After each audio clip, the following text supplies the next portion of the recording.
Salut à tous et toutes, HB Trading encore une fois pour une nouvelle vidéo pour aujourd'hui résumer ce qui s'est passé sur cette journée sur le marché des cryptos et sur le marché des stocks. Donc petite vidéo courte là, hein, je vais essayer de tenir les 15 minutes pour pas vous faire chier le plus longtemps possible et je vais vous essayer de vous résumer ce qui s'est passé sur le marché durant cette journée assez euphorique, hein. Voilà, très grosse chute sur le marché des stocks, je m'attendais à un rebond à l'ouverture directement, bah, ça s'est pas passé comme prévu, pas de rebond, ça a panique celle de fou, gros dump, bon, le dump a été ravalé, le Nasdaq ferme clôture sur un ravalement vraiment assez puissant du dump. Donc on ravale vraiment ce dump, on vient ravaler ce dump. Le marché clôture sur le support, c'est un truc de dingue. Voilà, on clôture au-dessus du support. Par contre, on est toujours en dessous du MA200. On est toujours en dessous du MA200. Pareil pour le S&P 500.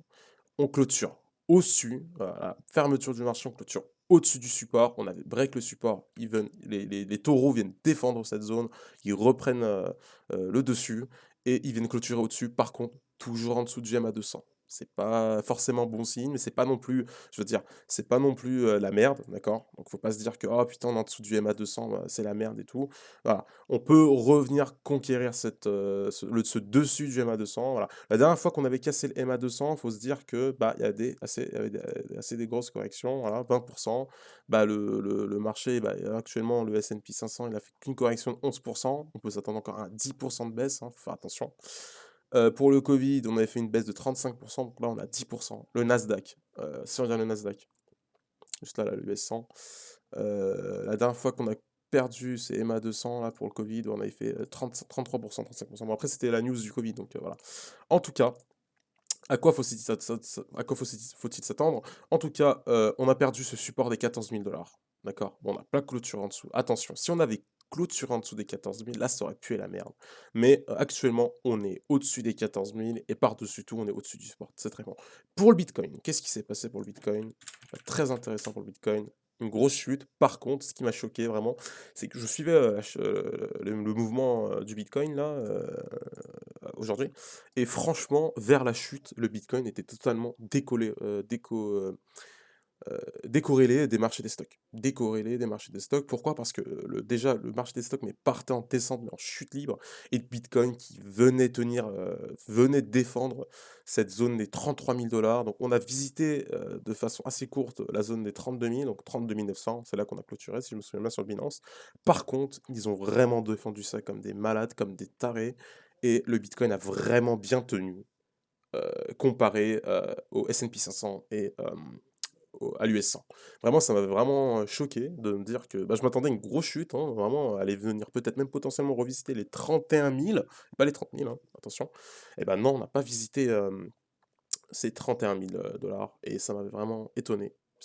On est venu s'arrêter pile pour la 32 900, mais ils ont défendu ça comme des tarés pendant des heures et c'est un truc de dingue. En tout cas, très positif pour la suite. Donc comme je vous ai dit, moi, mon scénario, il est toujours bearish, long terme, hein, mais moyen terme, je m'attends à un rebond technique. Et oui, parce que les dumps, c'est pas servi sur un plateau. Ça va jamais marcher comme vous le prévoyez. Vous vous dites: «Ah ouais, on va encore dump jusqu'au 30K», bah, c'est pas si facile que ça. Le marché tapera toujours son petit rebond technique. C'est comme ça que ça marche. Donc là, actuellement, sur le marché, on se retrouve où? On se retrouve, bah, en dessous, des 37 000, de ce support assez important quand même, hein. Moi, j'avais défini ça comme un support assez important. Bah, on se retrouve en dessous de ce support et on pourrait même carrément, pour l'instant, définir un top. Donc voilà, où est-ce qu'on s'arrête? Bah, on s'arrête pile, à ce support qui est devenu une résistance. On pourrait définir ça comme une résistance et pourquoi pas, sur le court terme, encore une fois, définir un bas de range, d'accord? Un bas de range, venir aussi ici et partir sur une potentielle hausse, d'accord? Voilà, hop, peut-être pas un spring comme ça là, ce serait très intéressant et partir sur une hausse. Donc moi je m'attends à ce rebond technique, pourquoi? Parce que déjà le 26 on a, la réunion de la Fed. La réunion de la Fed, enfin plutôt du FOMC, désolé. Donc on aura, ce meeting du FOMC là le 26 et je pense qu'ils vont pas venir jeter les cailloux, sur le marché des stocks et ils vont être plutôt, dans cette optique de venir, je veux dire, venir rassurer le marché, rassurer, la populace comme on dit, hein, venir rassurer les traders en disant qu'on contrôle l'inflation, vous inquiétez pas, c'est entre nos mains. Bah, comme avait fait Powell, hein, durant son premier discours. Donc venir rassurer les marchés et donc c'est pour ça que je m'attends, déjà à court terme, à un rebond technique, court moyen terme, un rebond technique, venir reclôturer au-dessus, aller chercher potentiellement même la zone des 50 000 dollars. 50 000 dollars. Donc moi, déjà, si vous voulez ouvrir un short, la zone où il faudra ouvrir un short, c'est entre 51 000 dollars et 54 000 dollars. On va se définir cette zone. On va se dire que les 54 000 dollars, c'est vraiment cette zone-là où il faudra se lancer sur un short, tenter un short. En tout cas, moi, je tenterai mon short dans cette zone-là. Et potentiel aussi de short, pourquoi pas, tenter un short au rebond, si on continue le MA50. Pourquoi pas tenter un short à la touchée du MA50 ou qu'on a cassé bien évidemment.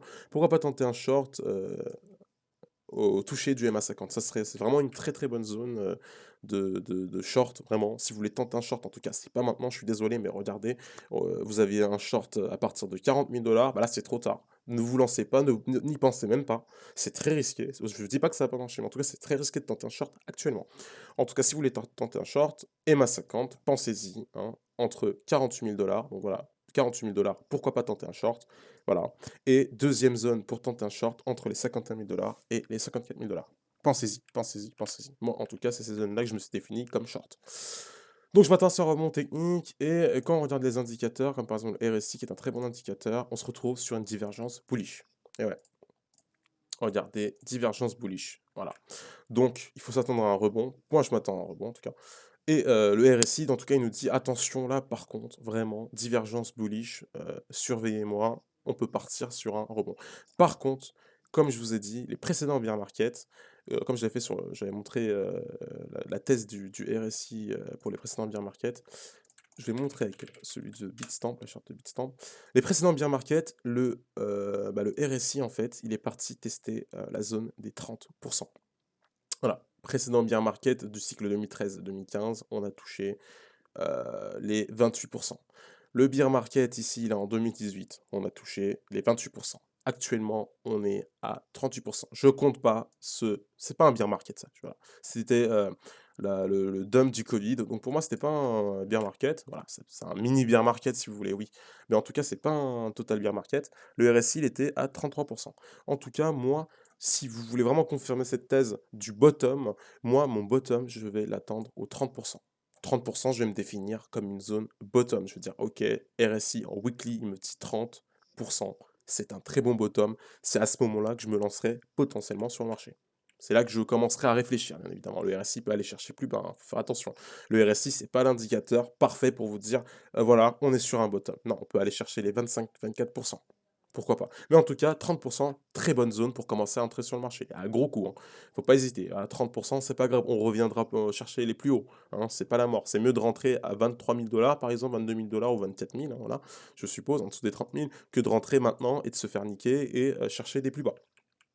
Voilà, en tout cas, court terme, rebond technique, aller chercher un niveau plus haut avec le FOMC qui va venir, le meeting du FOMC qui va venir rassurer le marché, j'en suis sûr. C'est comme ça que je le vois. Je pense pas qu'ils vont parler directement de l'augmentation des taux de façon assez, je veux dire, crue comme ça. Je pense qu'ils vont plutôt évoquer un discours assez rassurant, assez évoquant, assez éloquent, assez rassurant, comme je vous ai dit, pour les traders. En tout cas, c'est ce qu'ils vont chercher, ils vont chercher vraiment à rassurer le marché. Ils vont pas venir jeter des cailloux sur ce marché des stocks. Donc actuellement, le DXY, qu'est-ce qu'il nous fait? Bah, il continue son augmentation, hein, le DXY, il prend sa petite route. En tout cas, il vient réintroduire le range, donc il vient réintroduire ce range-là. Ça sert à rien de regarder les masses 50 sur le DXY, en tout cas. Voilà. Donc il vient réintroduire ce range, petite conso, voilà, il s'est dit, bon, est-ce que c'est pas le moment pour dump? Voilà, sur le bas du range, bah non, il a pas dump, il a réintroduit le range. En tout cas, il faudra faire attention sur le DXY parce qu'on est dans le range. Et pourquoi pas le DXY, déjà le 26 janvier, on verra bien, hein. Mais pourquoi pas le DXY qui se prendrait ici, là, soit ici à partir de là, ou à partir de là, je sais pas, enfin, au middle du range, ou plutôt au top du range, là, pourquoi pas se prendre un gros dump si le FOMC vient rassurer les traders.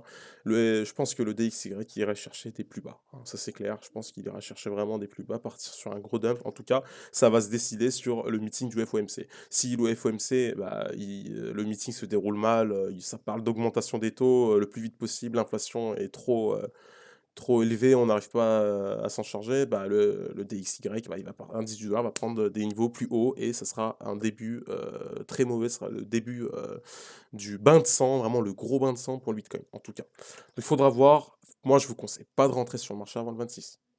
C'est risqué. Déjà, le pump, bah, il est en cours. Ne jamais rentrer sur une accélération, c'est risqué. En tout cas, moi, je ne me place pas sur le marché avant le 26. Je suis quelqu'un de très méfiant, hein, sur ce marché surtout, sur ce marché des cryptos, des actifs risqués. Moi, je vais pas aller chercher la merde, voilà, comme je le dis, et tenter un long à partir de là. J'aurais pu lancer mon long à 33 000, j'y ai pensé, mais je me suis dit, moi, je reste en dehors du marché, j'observe, je vois comment ça se déroule et je rentre sur le marché. En tout cas, là, je m'attends à un rebond technique avec un meeting FOMC rassurant, très rassurant pour les traders. Venir rechercher cette zone, aller chercher des plus hauts et pourquoi pas tenter un short autour des 48 000, d'accord, 48 000 dollars, et tenter un deuxième short après les 51 000 dollars, là, vraiment dans cette zone, dans ce plus haut peut-être même, hein, voilà. Venir chercher, tenter un short vraiment dans cette zone-là. Ça serait très intéressant en tout cas. Moi, je pense que ça se tente. Il faudra pas hésiter, hein. Moi, en tout cas, c'est ce que je vais faire. C'est à vous de voir. C'est à vous de vous faire votre propre idée. En tout cas, c'était mon analyse pour aujourd'hui. J'espère que vous appréciez. Avant de partir, je voudrais aussi vous montrer que bah, même malgré ce dump, hein, ce gros dump, bah, pas de très grosse liquidation. Pas de très grosses liquidations, hein, c'est assez choquant.